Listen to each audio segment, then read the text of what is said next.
नमस्कार। अभी हम तुला लग्न पर बात करेंगे। भारतीय वैदिक ज्योतिष संस्थानम वाराणसी द्वारा प्रस्तावित ज्योतिष विद्या विशारद पाठ्यक्रम के तृतीय पाठ के पेज नंबर 43 पर हम चलते हैं। अपने सभी विद्यार्थियों से मेरा निवेदन है कि पूरे पाठ को विधिवत क्रम से अध्ययन और स्वाध्याय अवश्य करते रहें, जिसमें ये तुला लग्न के बारे में जो अभी हम लोग चर्चा करेंगे इस दृष्टिकोण से करेंगे कि आगे के पाठ में जो जो बातें रखी गई हैं उसको हम सुविधा से समझ सकें। इसलिए अच्छा, अब जिस प्रकार से हम तुला लग्न की बात रखते हैं, तुला लग्न में एक विशेष बात आती है कि ये चर लग्न है। इसका स्वामी शुक्र होता है और वृष लग्न का भी स्वामी शुक्र होता है। तो इन दोनों में अंतर क्या होगा कि क्या दोनों में समान गुण होते हैं? थोड़ा सा एक बहुत ही सूक्ष्म अंतर है, उसको समझना चाहिए।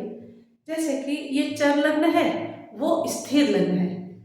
होता क्या है कि शुक्र ये भी श्रृंगार प्रेमी होते हैं, वो भी श्रृंगार प्रेमी होते हैं, भौतिक सुख सुविधाओं को दोनों ही पसंद करते हैं। लेकिन शुक्र वाले क्या होते हैं, बहुत ज़्यादा दिखावा करने वाले होते हैं।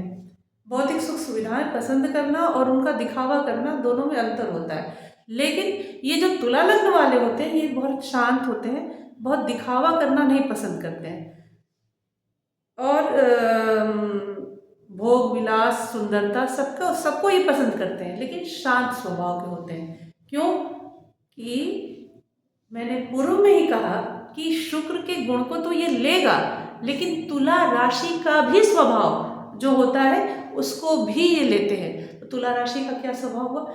न्याय प्रियता, ये बहुत ही विशेष गुण ये तुला लग्न में आती है, जिसके कारण ये उनके भोग विलास की एक सीमा बनती है। पसंद करते हैं, अपने में ही रहते हैं, ना किसी को वो कष्ट देते हैं और ना ही बहुत ज़्यादा दिखावा पसंद करते हैं। दूसरा बात, न्याय प्रियता तो मैंने बताया था। अब क्या होता है कि सबसे महत्वपूर्ण बात होता है कि तुला लग्न में प्रमुख ग्रह किसको मानना चाहिए, ये चलेगा। शुभ ग्रह, कारक ग्रह कौन होंगे? तो बहुत ही सरल माध्यम हम उठाएंगे। पहला तो जो लग्नेश, सामान्यतः नियम होता है कि भाई लग्नेश को हम शुभ ग्रहों में ले ले तो काम बनेगा। लेकिन तुला लग्न में एक विशेष घटित होता है बात कि एक इसकी शुक्र की राशि है, हाँ, शुक्र दो राशियों का स्वामी, तुला और वृष। अब दूसरा राशि आ जाएगा यहाँ पे अष्टम भाव में, और अष्टम भाव बहुत दूषित भाव, बहुत बुरा भाव माना जाता है। तो क्या करना चाहिए? एक नियम है आचार्य पराशर का कि यदि कोई ग्रह लग्नेश षष्ठेश या लग्नेश अष्टमेश हो तो उस लग्नेश को दोष नहीं पड़ता है। लेकिन अब क्योंकि अष्टमेश हो ही रहे हैं, तो शुक्र इस तुला लग्न में नंबर 1 पर योग कारक नहीं मानना चाहिए, इसको ध्यान रखिएगा। तो योग कारक बनेगा कौन? तो योग कारक बनते हैं ये शनिदेव। देखिए 10 एंड 11 मकर और कुंभ राशि, शनिदेव के पास देखिए चतुर्थेश और पंचमेश बन रहे हैं। वो चतुर्थेश होने से यानी केंद्र के स्वामी होने से उनका पापत्व नष्ट यानी पाप प्रभाव वो नहीं देंगे, और पंचमेश होने से उनके अंदर शुभता आती है। इसीलिए कुछ एक लग्न को ही तो शनिदेव का आशीर्वाद प्राप्त है, जिनमें सबसे पहले ये तुला लग्न को हमें लेना चाहिए। वृष लग्न में भी होता है। इसीलिए ये जो उक्ति आप लोगों ने सुना होगा कि नीलम सबको सूट नहीं करता है ना? तो क्या होता है, ये सब कुछ एक लग्न है जिनको हम नीलम या शनि संबंधी जब उपाय बताए तो उनके लिए बहुत योगकारी सिद्ध होता है। बस कुछ एक लग्न ही है जिनमें ये दो ही, एक तुला लग्न हुआ और एक वृष लग्न है। अच्छा, तो सर्वप्रथम योग कारक शुभ ग्रह जो आप अपने दिमाग में बैठा सके, तो इसमें शुभ ग्रह होते हैं शनिदेव। सर्वप्रथम शनि को रखेंगे। अच्छा, दूसरा क्या होता है, एक बात और हमें याद रखना होता है चाहिए कि इसमें जो शनि है वो शुक्र का मित्र है।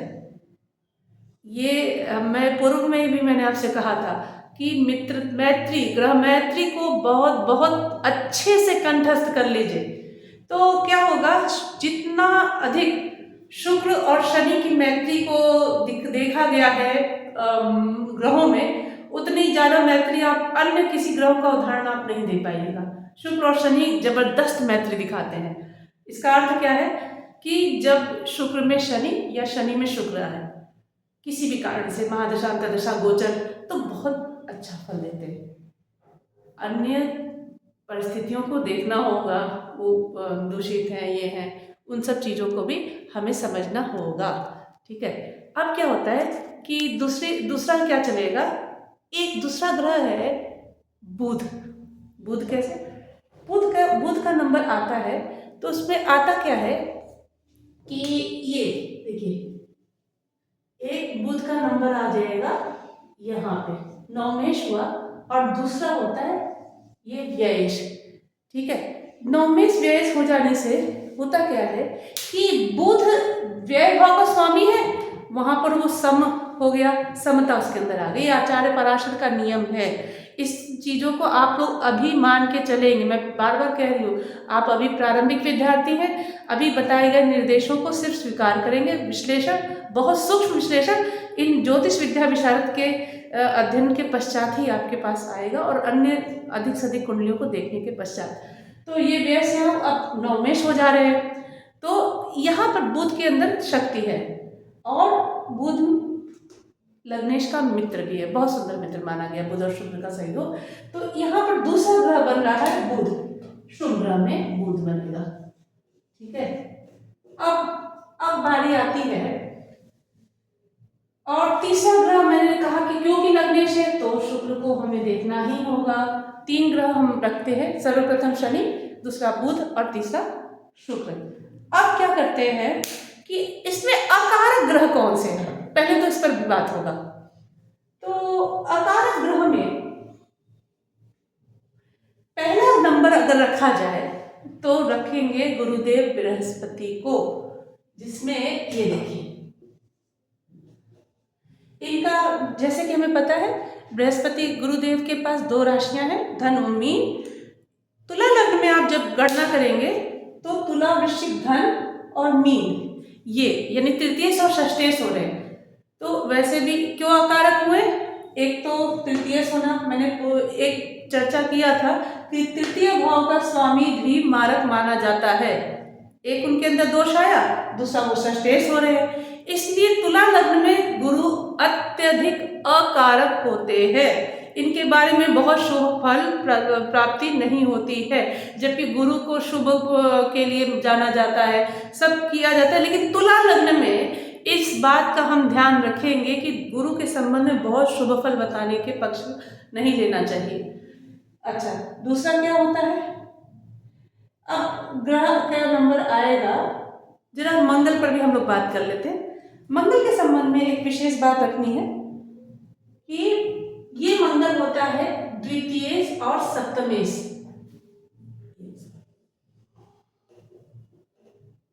ये द्वितीयेश और सप्तमेश होता है।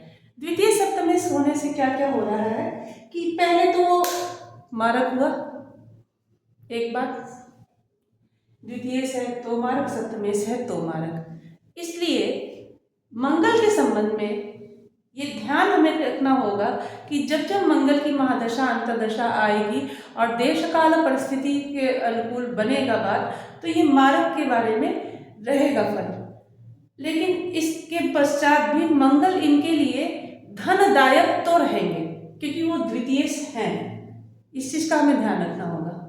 अच्छा, दूसरी बात, तुला लग्न के जातक के बारे में कहा गया है कि ये न्यायप्रिय होते हैं, बड़े बड़े विश्लेषक, न्यायविद, वैज्ञानिक, ये सब तुला लग्न में आए हुए हैं, इसका अध्ययन करना चाहिए।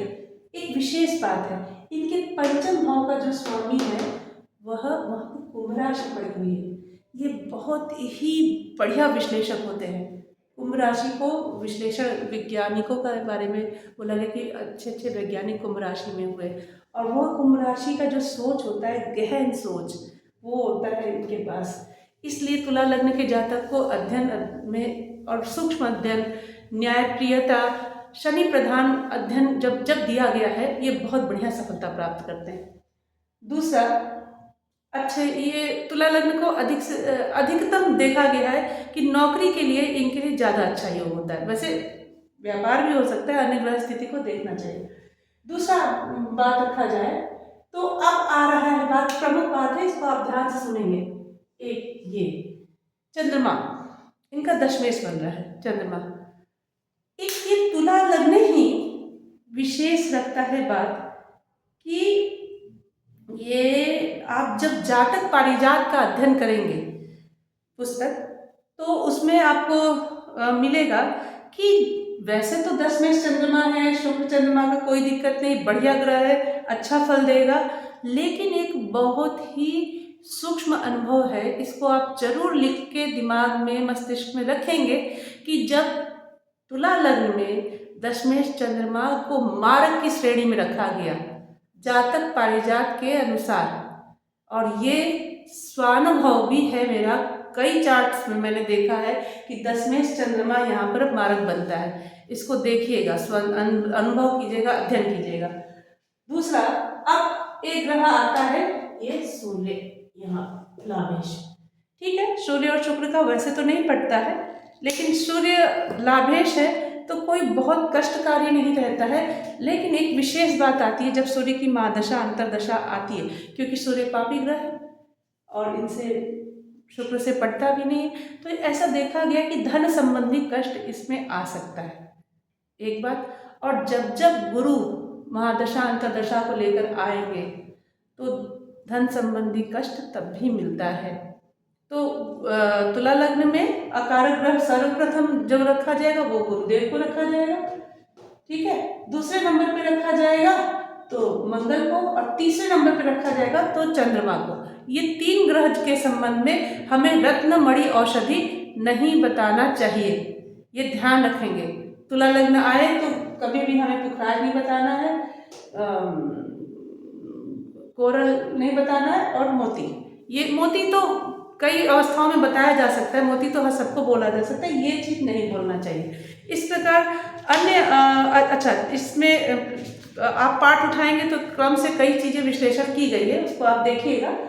एक राजयोग के बारे में चर्चा की जाती है, तो इसमें बहुत ही सरल राजयोग है, अकेला शनि कहीं भी बैठ जाए, बस इन इतने हाउसेस में बैठ जाए, 6/12 को न भी बैठे, अगर इसमें बैठा है राजयोग। शुक्र शनि राजयोग, शुक्र बुध या बुध शनि राजयोग, शनि का संबंध अगर हो रहा है तो बहुत ही उत्कृष्ट राजयोग लेकर आएगा। तो इस तरह से हमें विश्लेषण करना है, और अध्ययन आगे रीडिंग लगाने पर आपको समझ में आएगा। जो लेसन में ना समझ में आए तो मुझे आप कमेंट करके बताइएगा, मैं विश्लेषण करूँगी, और संपर्क कर सकते हैं, उसमें कोई दिक्कत नहीं। ठीक, नमस्कार।